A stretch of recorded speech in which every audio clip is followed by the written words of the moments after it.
Knights of the Pufflings, written and photo illustrated by Bruce McMillan. Hella searches the sky every day as she watches from high on a cliff overlooking the sea. She spots her first puffin of the season. She whispers to herself, Lunda, which means puffin in Icelandic. Soon the sky is speckled with them, puffins, puffins everywhere. Millions of these birds are returning from their winter at sea.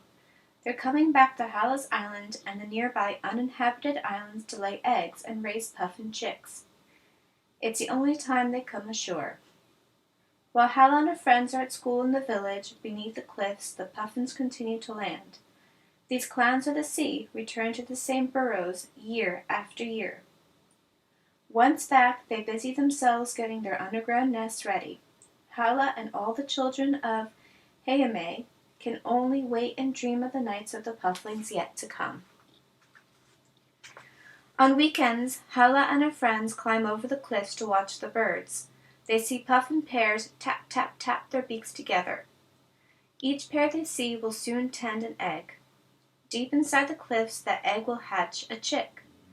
That chick will grow into a young puffling. That puffling will take its first flight.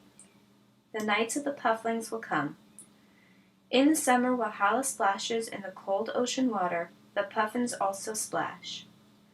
The sea below the cliffs is dotted with puffins bobbing in the waves. Like Halla, many puffins that ride the waves close to shore are young. The older birds usually fly further out to sea, where the fishing is better. The grown-up puffins have to catch lots of fish, because now that it's summer, they're feeding more than just themselves. Halla's friend Arnar Ingi spies a puffin overhead.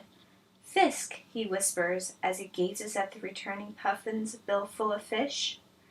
The puffin eggs have hatched, and the parents are bringing home fish to feed their chicks.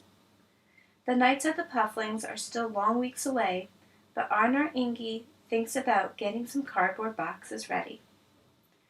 Halla and her friends never see the chicks. Only the parents of the chicks see them.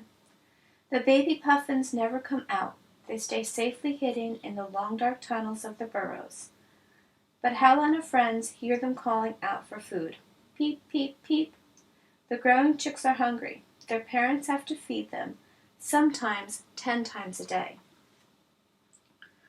All summer long, the adult puffins fish tend to their feathers. By August, flowering Baldsurba blanket the burrows. With the Baldsurba in full bloom, Halla knows the wait is over. The hidden chicks have grown into young pufflings. The pufflings are ready to fly and will at last venture out into the night. Now it's time. It's time for Halla and her friends to get out their boxes and flashlights for the nights of the pufflings. Starting tonight and for the next 2 weeks, the pufflings will leave their winter at sea. Halla and her friends will spend each night searching for stranded pufflings that don't make it to the water. But the village cats and dogs will be searching too. It will be a race to see who finds a stray puffling first. By 10 o'clock, the streets of Heiame are alive with roaming children. In the darkness of nights, the pufflings leave their burrows for their first flight. It is a short, wing-flapping trip from the high cliffs. Most of the birds land safely in the sea below, but some get confused by the village lights. Perhaps they think the lights are moonbeams reflecting on the water. Hundreds of pufflings crash land in the village every night.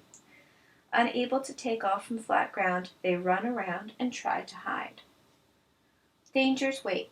Even if the cats and dogs don't get them, the pufflings might get run over by cars or trucks.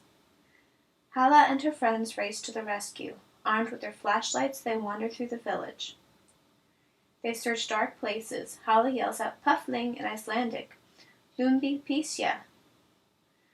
She has spotted one. When the puffling runs down the street, she races after it, grabs it, and nestles it in her arms. Arnar Ingi catches one too. No sooner are the pufflings safe in the cardboard boxes than more of them land nearby. Lundi Pisja, Lundi Pisja. For 2 weeks, all the children of Heiame sleep late in the day so they can stay out at night. They rescue thousands of pufflings. There are pufflings everywhere, and helping hands too. Even though the pufflings instinctively nip at their helping fingers, every night Hala and her friends take the rescued pufflings home. The next day they send their guests on their way. Hala meets her friends, and with the boxes full of pufflings they hike down to the beach. It's time to set the pufflings free. Hala releases one first. She holds it up so that it will get used to flapping its wings. Then, with the puffling held snugly in her hands, she counts 1, 2, 3 as she swings the puffling 3 times between her legs. The last swing is the highest, launching the bird up in the air and out over the water beyond the surf. It's only the second time this puffling has flown, so it flutters just a short distance before safely splash landing. Day after day, Hala's pufflings paddled away, until the nights of the pufflings are over for the year. As she watches the last of the pufflings and the adult puffins leave for their winter at sea, Hala bids them farewell until next spring. She wishes them a safe journey as she calls out, "Goodbye, goodbye" in Icelandic, "Bless, bless."